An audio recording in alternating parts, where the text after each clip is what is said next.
À présent que nous avons compris le sens de l'expression Fils de l'homme, essayons-nous à la lecture de certains passages de l'évangile de Jean. Certains versets sont en effet particulièrement intéressants. Ils décrivent les événements qui précédèrent le dernier blackout qui allait survenir peu après le départ du dernier maître christique.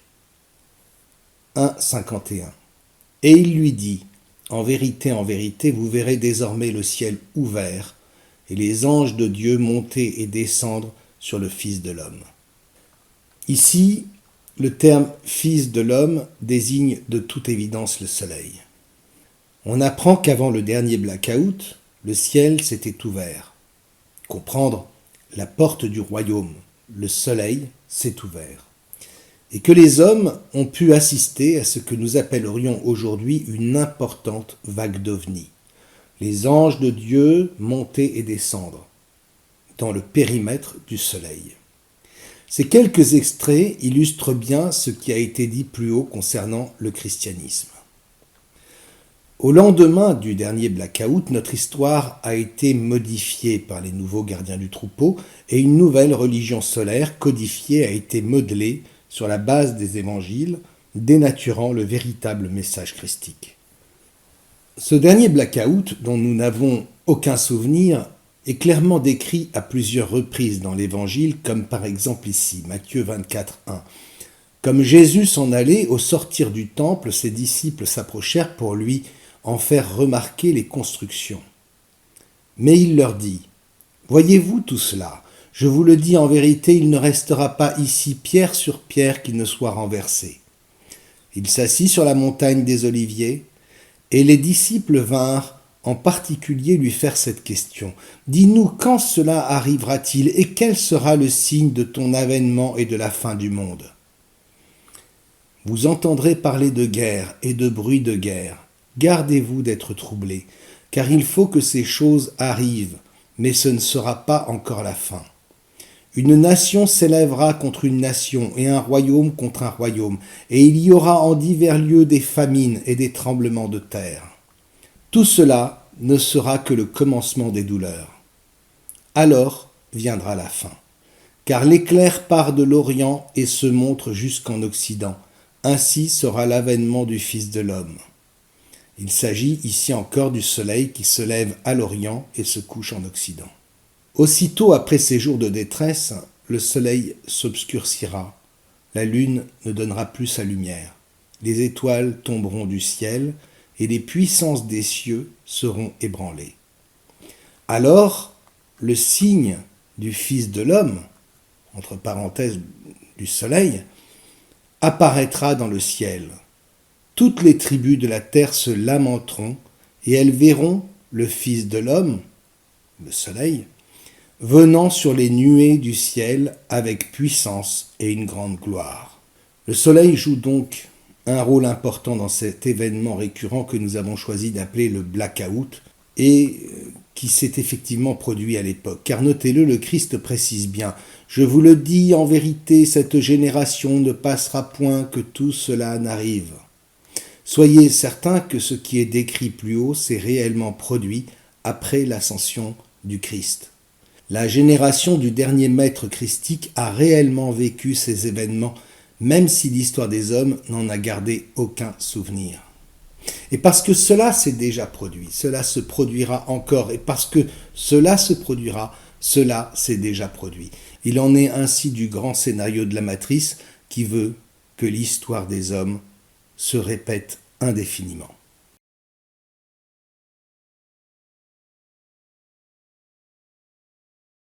Pour bien comprendre le phénomène des blackouts, il est nécessaire de faire à présent un détour par la science. Vous connaissez très certainement la théorie de la dérive des continents et du mouvement de la tectonique des plaques. Au début du XXe siècle, en étudiant la disposition des continents, l'Allemand Alfred Wegener remarque que la côte est de l'Amérique du Sud s'emboîte parfaitement dans la côte ouest de l'Afrique. En 1915, il publie un ouvrage, Genèse des océans et des continents, théorie des translations continentales. Pour Wegener, les masses continentales se sont déplacées au cours des ères géologiques. Au Permien, les continents actuels formaient un seul supercontinent, la Pangée, qui vient du grec terre unique. Ce continent s'est ensuite disloqué, tout d'abord pour s'ouvrir vers l'Atlantique Nord, puis vers l'Antarctique. Ces vastes étendues de terre ont ensuite continué à se fracturer pour donner naissance aux continents actuels qui, tels des radeaux, se sont déplacés au cours des ères géologiques pour aboutir à la configuration actuelle.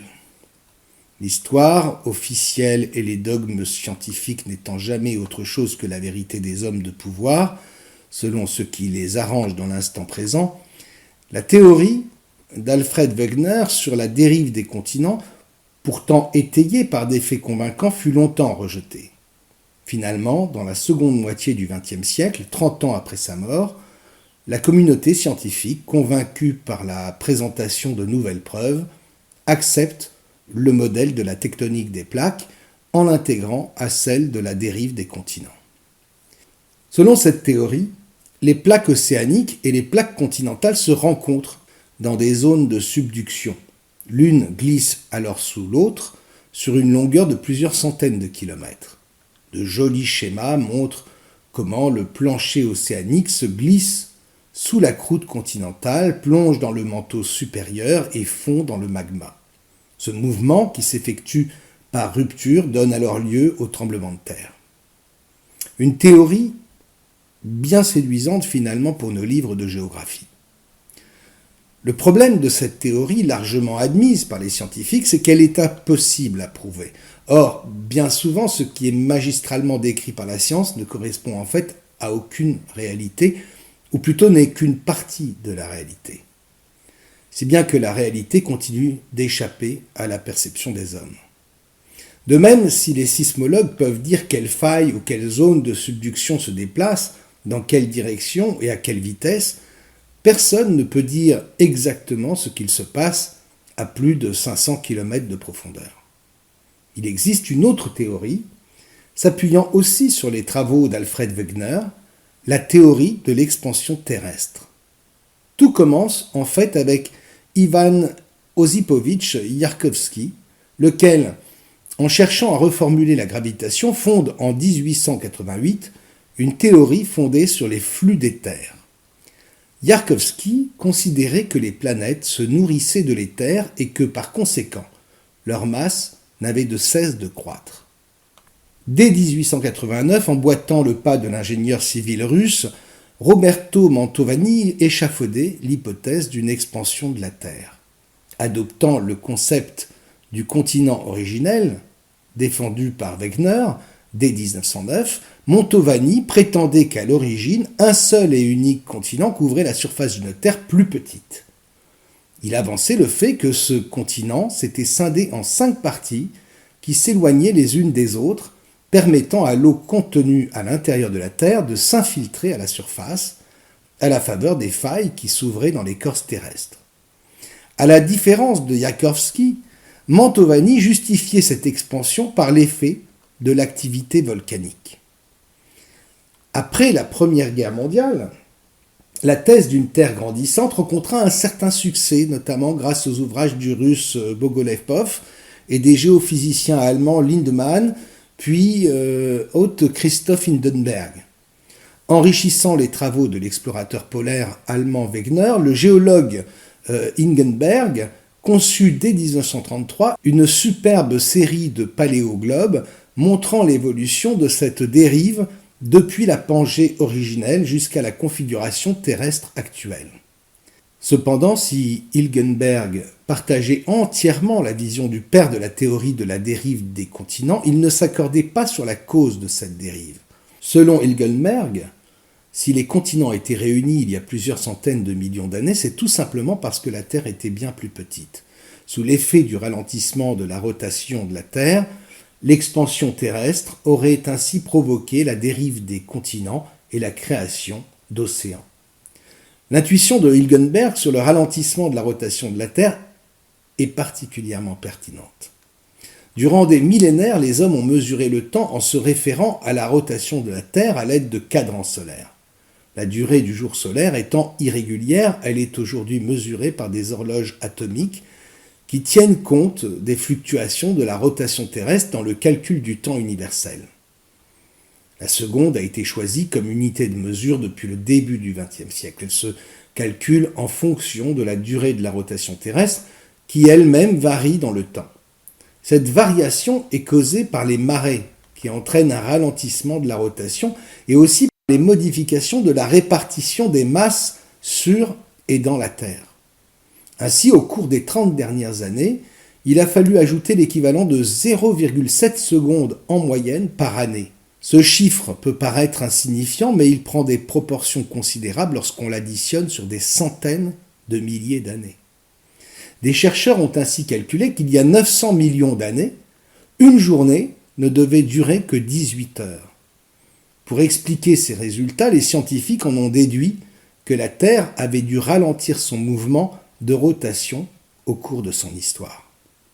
Le physicien Constantin Meil considère que selon la loi de la conservation du moment cinétique, un ralentissement correspond à un gain de masse, donc à une croissance de la Terre. Ainsi, un ralentissement de 0,7 secondes par an équivaudrait à un accroissement de circonférence de la Terre d'exactement 19 cm par an. De nos jours, les satellites, si on peut se fier aux images qu'ils nous livrent, ont permis de procéder à toutes sortes de mesures de notre planète et d'établir des cartes géophysiques du monde, c'est-à-dire d'obtenir une vue très précise de la Terre mise à plat. Les scientifiques ont ainsi pu constater que dans l'océan Pacifique, l'écorce terrestre s'ouvrait de 15 cm par an. Dans l'Atlantique, ce phénomène existe aussi, mais dans une moindre mesure. Les failles gagnent 3 à 4 cm par an. C'est toute la Terre qui se déchire et de ces ouvertures se répandent des fumées volcaniques. Faut-il en conclure que notre planète grandit ? Pour les partisans de l'expansion terrestre, la dérive des continents est liée au ralentissement progressif et continu de la rotation de la Terre provoquée par l'expansion terrestre qui a débuté il y a maintenant 4 milliards d'années. À l'instar de Jankowski, Hilgenberg pensait que l'apport de l'éther cosmique était responsable de cette expansion. Selon lui, ce rayonnement permanent alimentait le noyau central de la Terre et lui insufflait suffisamment d'énergie pour se développer. Il est important de comprendre que les étoiles, et donc notre Soleil, sont des portes d'entrée, des points de jonction entre la matrice originelle et le monde conçu par les faux dieux. Par ces portes, nous parviennent en permanence une émanation primordiale distincte de la matière et que les scientifiques à l'époque appelaient l'éther, que certains chercheurs appellent aujourd'hui l'énergie du vide et que d'autres appellent l'énergie universelle ou encore prana et que la religion chrétienne nomme le Saint-Esprit ou encore l'Esprit Saint. Pour ma part, je préfère utiliser les termes d'énergie christique ou d'énergie originelle. Il s'agit en fait d'une énergie souche, vierge de toute programmation, capable de transcender sur son passage tout ce qui appartient au règne du vivant. Voyageant à travers l'espace, cette énergie originelle, qui n'appartient pas à notre monde, se libère en effet au contact du vivant qu'elle imprègne alors. Elle est également captée et absorbée à tout instant par le noyau terrestre, conférant à notre planète l'élément indispensable à son développement et à sa vie.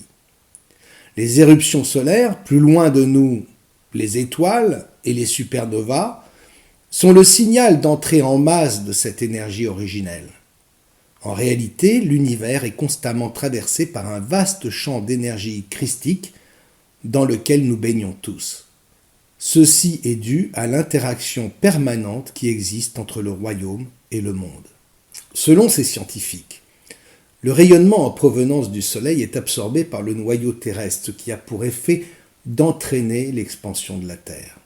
Or, si l'énergie christique joue un rôle dans l'expansion de la Terre, alors il apparaît évident que les tempêtes solaires, plus violentes, sont à l'origine de certains tremblements de terre dévastateurs.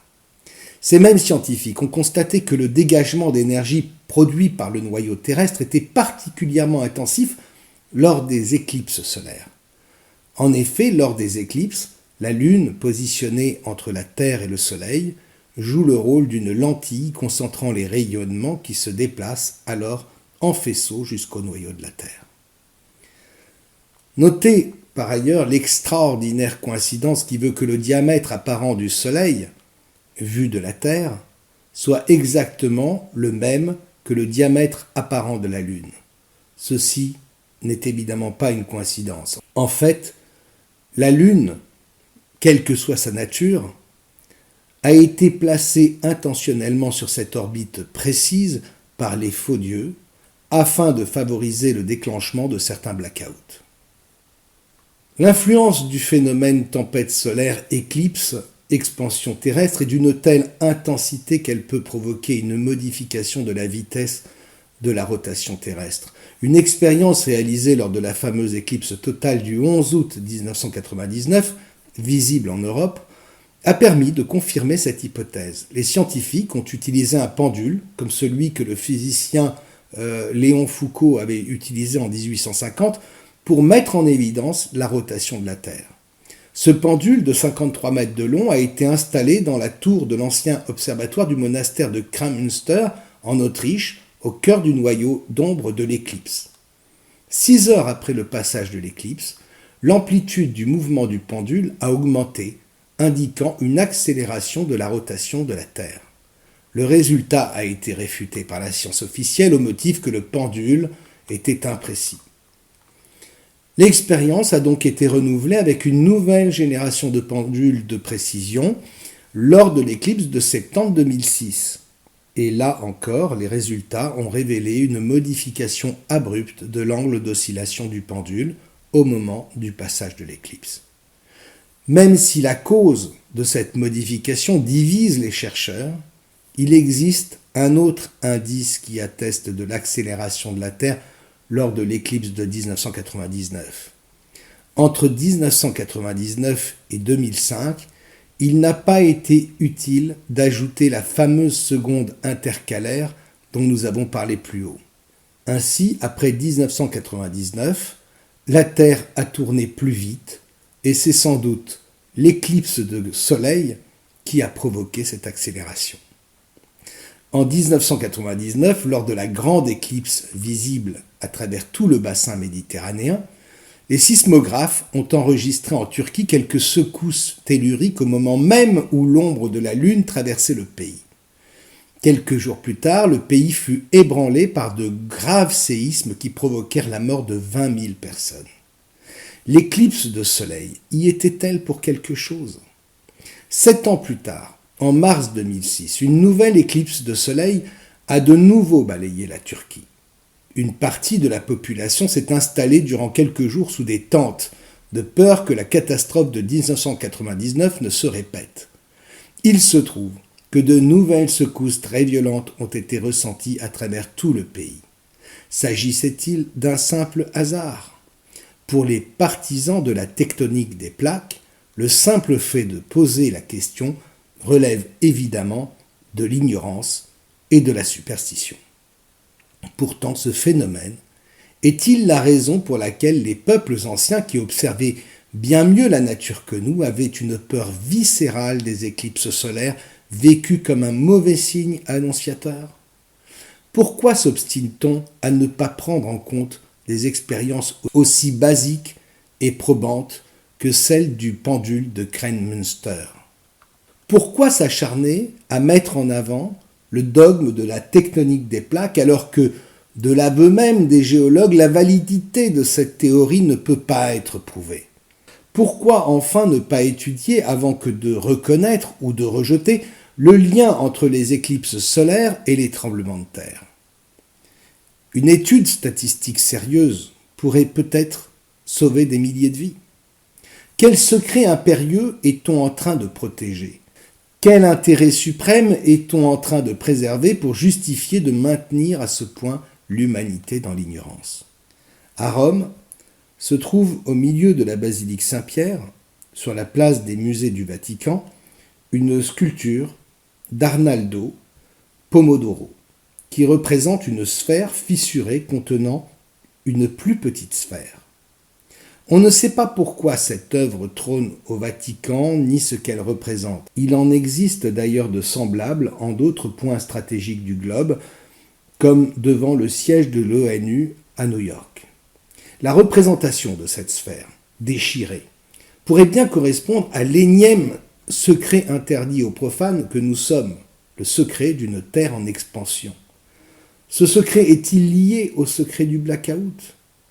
Logé à l'intérieur de la Terre, une sorte de mécanisme apparaît comme des rouages d'une montre. Il ressort de cette vision une impression de cycle et d'échéance inéluctables. Songez au rayonnement cosmique dont la puissance dévastatrice se manifeste lors des tempêtes solaires les plus puissantes et plus intensément encore si le phénomène est accompagné d'une éclipse solaire. Les faux dieux qui connaissent tous les secrets de la matrice artificielle ont-ils trouvé le moyen de contrer et de détourner ces forces en provoquant régulièrement le blackout ?